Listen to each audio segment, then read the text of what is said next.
Assalamualaikum warahmatullahi wabarakatuh. Perkenalkan, nama saya Intan Teja Asi dari kelas RAC Prodi PGSD semester 1. Yang terhormat kepada Pak Fadli Zulikrom MPD selaku dosen pengampu mata kuliah pengantar pendidikan. Di sini saya akan mempresentasikan materi yang berjudul Sistem Pendidikan Nasional. Yang pertama itu ada kelembagaan, program, dan pengelolaan pendidikan. Jadi, pendidikan adalah usaha sadar untuk menyiapkan peserta didik agar dapat berperan aktif dan positif dalam hidupnya, sekarang dan yang akan datang. Pendidikan nasional Indonesia adalah pendidikan yang berakar pada kebudayaan bangsa Indonesia dan berdasar kepada pencapaian tujuan pembangunan nasional Indonesia. Sistem pendidikan nasional merupakan satu keseluruhan yang terpadu dari semua satuan dan kegiatan pendidikan yang saling berkaitan untuk mengusahakan tercapainya tujuan pendidikan nasional. Sistem pendidikan nasional diselenggarakan oleh pemerintah dan swasta di bawah tanggung jawab Menteri Pendidikan dan Kebudayaan dan menteri lainnya. Seperti pendidikan agama oleh Menteri Agama, Akabri oleh Menteri Pertahanan dan Keamanan. Juga departemen lainnya menyelenggarakan pendidikan yang disebut Diklat. Selanjutnya ada lembaga kependidikan. Pendidikan nasional dilaksanakan melalui lembaga-lembaga pendidikan baik dalam bentuk sekolah maupun bentuk kelompok belajar. Berdasarkan Undang-Undang Republik Indonesia Nomor 2 Tahun 1989 tentang Sistem Pendidikan Nasional, kelembagaan pendidikan dapat dilihat dari segi jalur pendidikan dan program serta pengelolaan pendidikan. Nah, yang pertama itu ada jalur pendidikan. Jadi jalur pendidikan itu terbagi dua. Yang pertama itu ada jalur pendidikan sekolah, yakni pendidikan yang diselenggarakan di sekolah melalui kegiatan belajar mengajar secara berjenjang dan berkesinambungan. Sifatnya itu formal, diatur berdasarkan ketentuan-ketentuan pemerintah dan mempunyai keseragaman pola yang bersifat rasional. Yang kedua ada jalur pendidikan luar sekolah. Jadi jalur pendidikan luar sekolah merupakan pendidikan yang bersifat kemasyarakatan yang diselenggarakan di luar sekolah melalui kegiatan belajar mengajar yang tidak berjenjang dan tidak melalui kegiatan belajar mengajar yang berjenjang seperti berkesinambungan, kepramukaan, kursus, dan lain-lain. Pendidikan luar sekolah bersifat tidak formal, dalam arti tidak ada keseragaman pola yang bersifat rasional. Modelnya sangat beragam. Dalam hubungan ini, pendidikan keluarga merupakan bagian dari jalur pendidikan luar sekolah yang diselenggarakan dalam keluarga yang bersifat menanamkan keyakinan agama, nilai budaya dan moral, serta keterampilan praktis. Yang kedua ada jenjang pendidikan. Jadi jenjang pendidikan ini dibagi menjadi 3. Yang pertama ada jenjang pendidikan dasar yang diselenggarakan untuk memberikan bekal dasar yang diperlukan untuk hidup dalam masyarakat berupa pengembangan sikap, pengetahuan, dan keterampilan dasar. Yang kedua ada jenjang pendidikan menengah. Jadi jenjang pendidikan menengah ini berlangsung lamanya 3 tahun sesudah pendidikan dasar. Diselenggarakan di sekolah lanjutan tingkat atas, yakni SLTA, atau satuan pendidikan yang sederajat. Pendidikan menengah dalam hubungan ke bawah berfungsi sebagai lanjutan dan perluasan pendidikan dan dalam hubungan ke atas mempersiapkan peserta didik untuk mengikuti pendidikan atau memasuki lapangan kerja. Yang ketiga yaitu ada pendidikan tinggi atau jenjang pendidikan tinggi. Merupakan kelanjutan pendidikan menengah yang diselenggarakan untuk menyiapkan peserta didik menjadi anggota masyarakat yang memiliki kemampuan akademik atau profesional yang menerapkan, mengembangkan, menciptakan ilmu pengetahuan, teknologi, dan kesenian. Pendidikan tinggi juga berfungsi sebagai jembatan antara pengembangan bangsa dan kebudayaan nasional dan perkembangan internasional. Satuan pendidikan yang menyelenggarakan pendidikan tinggi disebut perguruan tinggi, yang dapat berbentuk yakni akademik, politeknik, sekolah tinggi, institut, dan universitas. Akademi merupakan perguruan tinggi yang menyelenggarakan pendidikan terapan dalam satu cabang atau sebagian cabang ilmu pengetahuan teknologi dan kesenian tertentu. Yang kedua yakni politeknik. Politeknik merupakan perguruan tinggi yang menyelenggarakan pendidikan terapan dalam sejumlah bidang pengetahuan khusus. Selanjutnya ada sekolah tinggi. Sekolah tinggi merupakan perguruan tinggi yang menyelenggarakan pendidikan akademik atau profesional dalam satu disiplin ilmu atau bidang tertentu. Selanjutnya ada institut. Institut yakni perguruan tinggi yang terdiri atas sejumlah fakultas yang menyelenggarakan pendidikan akademik, profesional dalam sekelompok disiplin ilmu yang sejenis. Yang terakhir itu ada universitas. Universitas itu merupakan perguruan tinggi yang terdiri atas sejumlah fakultas yang menyelenggarakan pendidikan akademik, profesional dalam sejumlah disiplin ilmu tertentu. Yang kedua ada program dan pengelolaan pendidikan. Jenis pendidikan adalah pendidikan yang dikelompokkan sesuai dengan sifat dan kekuasaan tujuannya. Yang pertama ada pendidikan umum. Pendidikan umum adalah pendidikan yang mengutamakan perluasan pengetahuan dan keterampilan serta kepada peserta didik dengan pengkhususan yang diwujudkan pada tingkat-tingkat akhir masa pendidikan. Jadi yang termasuk pendidikan umum itu SD, SMP, SMA, dan universitas. Yang kedua itu ada pendidikan kejuruan. Pendidikan kejuruan itu pendidikan yang mempersiapkan peserta didik untuk dapat bekerja pada bidang pekerjaan tertentu, seperti bidang teknik, jasa boga, busana, perhotelan, kerajinan, administrasi perkantoran, dan lain-lain. Contoh dari lembaga pendidikan kejuruan itu yaitu STM, SMTK, SMIP, SMIK, SMEA. Yang ketiga ada pendidikan luar biasa. Jadi pendidikan luar biasa ini pendidikan khusus yang diselenggarakan untuk peserta didik yang menyandang kelainan fisik atau mental. Terus yang keempat ada pendidikan kedinasan. Pendidikan kedinasan merupakan pendidikan khusus yang diselenggarakan untuk meningkatkan kemampuan dalam pelaksanaan tugas kedinasan. Ini berguna bagi pegawai atau calon pegawai suatu departemen pemerintah atau lembaga pemerintah non-departemen.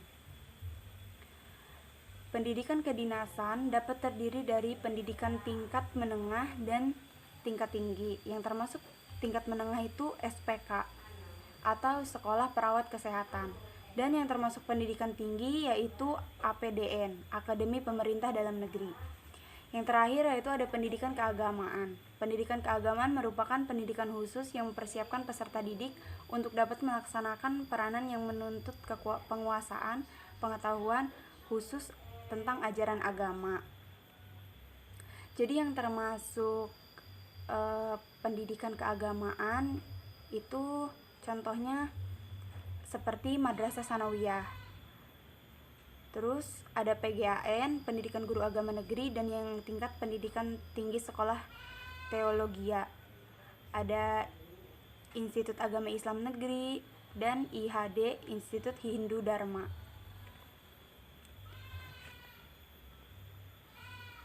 Selanjutnya kurikulum program pendidikan.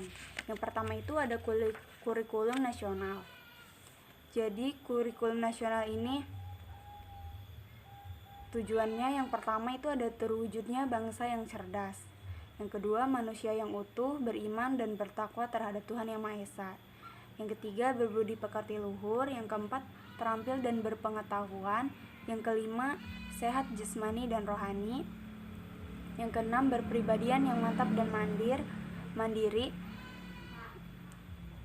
Yang terakhir, bertanggung jawab pada kemasyarakatan dan kebangsaan. Yang kedua itu ada kurikulum muatan lokal. Jadi kurikulum muatan lokal ini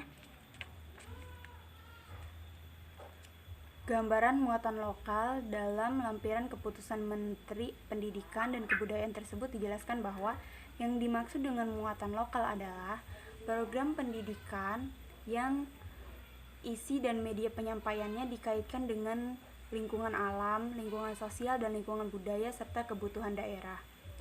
Yang dimaksud dari isi dalam penjelasan tersebut yaitu materi yang dipilih dari lingkungan dan dijadikan program untuk dipelajari oleh murid di bawah bimbingan guru guna mencapai tujuan muatan lokal.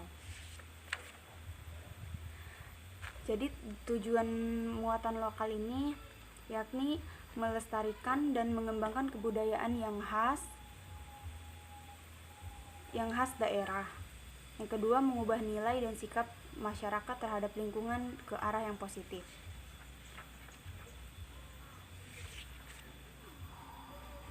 Selanjutnya ada faktor penghambat dan penunjang pelaksanaan muatan lokal. Jadi faktor penghambat yang pertama itu ada sifat dan dari pengajaran muatan lokal itu sendiri sebagian besar memberi tekanan pada pembinaan tingkah laku, efektivitas, dan psikomotor. Yang kedua, dilihat dari segi ketenagaan, pelaksanaan muatan lokal memerlukan pengorganisasian secara khusus karena melibatkan pihak-pihak lain selain sekolah. Yang ketiga itu dilihat dari segi proses belajar mengajar. Pelaksanaan muatan lokal menggunakan pendekatan keterampilan, proses, dan CBSA. Yang terakhir, sistem ujian akhir dan ijazah yang diselenggarakan di sekolah-sekolah umumnya masih menciptakan iklim pengajaran yang memberikan tekanan lebih pada mata pelajaran akademik. Selanjutnya itu ada faktor penunjang. Jadi faktor penunjang itu yang pertama adanya keinginan dan dari kebanyakan peserta didik untuk cepat memperoleh bekal kerja dan pekerjaan apapun yang membawa hasil. Yang kedua itu materi muatan lokal yang dapat dijadikan sasaran belajar cukup banyak tersedia, baik macamnya maupun penyebarannya di semua daerah. Yang ketiga, ketenagaan yang bervariasi yang partisipasinya dapat menunjang dan dapat dilibatkan dalam penyelenggaraan muatan lokal tidak sulit ditemukan pada semua daerah atau lokasi. Yang terakhir, media massa khususnya media komunikasi visual seperti TV dan video sudah tidak sulit dimanfaatkan guna penyebaran informasi berupa contoh-contoh model pelaksanaan muatan lokal yang berhasil. Selanjutnya, upaya pembangunan pendidikan nasional. Yang pertama itu ada jenis upaya pembaruan pendidikan. Pembaruan yang terjadi meliputi landasan yuridis, kurikulum, pola masa studi, dan ketenagakerjaan. Jadi, pembaruan landasan yuridis tertuju pada landasan yuridisnya karena pembaruan landasan yuridis itu berupa hal-hal yang bersifat mendasar dan bersifat prinsipal. Dikatakan demikian karena landasan yuridis itu mendasari semua kegiatan pelaksanaan pendidikan dan mengenai hal-hal yang penting seperti komponen struktur pendidikan, kurikulum, pengelolaan, pengawasan, dan ketenagaan. Yang kedua yaitu pembaruan kurikulum. Jadi pembaruan kurikulum itu dapat dilihat dari segi orientasinya, strategi, isi atau program, dan metodenya. Kurikulum 1975 sampai 1976 lahir sebagai penyempurnaan dari kurikulum 1968 yang belum jelas orientasinya menjadi terorientasi kepada hasil produk oriented. Untuk memperbaiki keadaan seperti itu, Dilakukannya pembaruan kurikulum dan hasilnya lahirlah kurikulum 1984. Selanjutnya ada pembaruan pola masa studi. Jadi pembaruan pola masa studi ini termasuk pendidikan yang meliputi pembaruan jenjang dan jenis pendidikan serta lama waktu belajar pada suatu satuan pendidikan. Sehubungan dengan upaya peningkatan kualitas dan penyiapan tenaga yang lebih baik, pemerintah dengan melalui Undang-Undang Republik Indonesia Nomor 2 Tahun 1989 telah mengubah pendidikan dasar 6 tahun menjadi 9 tahun. Menurut pasal-pasal tersebut, pendidikan dasar yang dimaksud meliputi sekolah dasar 6 tahun dan 3 tahun sekolah lanjutan tingkat pertama. Strategi ini mempunyai arti penting dalam rangka menyiapkan warga negara sebagai sumber daya manusia untuk pembangunan yang menuntut persyaratan lebih baik.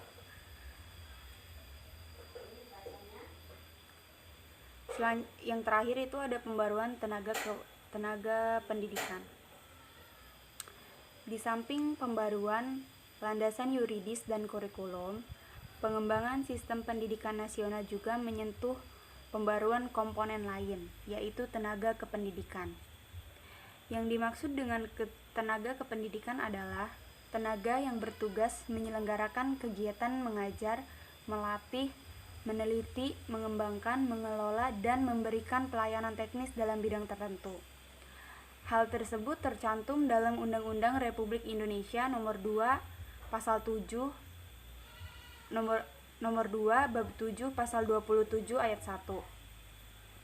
Pembaruan terhadap komponen tenaga kependidikan dipandang sangat penting karena pembaruan pada komponen-komponen lain tanpa ditunjang oleh tenaga-tenaga pelaksana yang kompeten tidak akan ada artinya.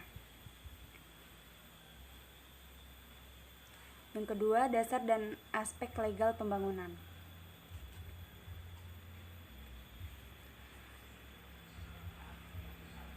Berupa ketentuan-ketentuan yuridis yang menjadi dasar acuan serta mengatur penyelenggaraan sistem pendidikan nasional. Contohnya seperti Pancasila, Undang-Undang Dasar 1945, GBHN, UU Undang-Undang Organik Pendidikan, Peraturan Pemerintah, dan lain-lain.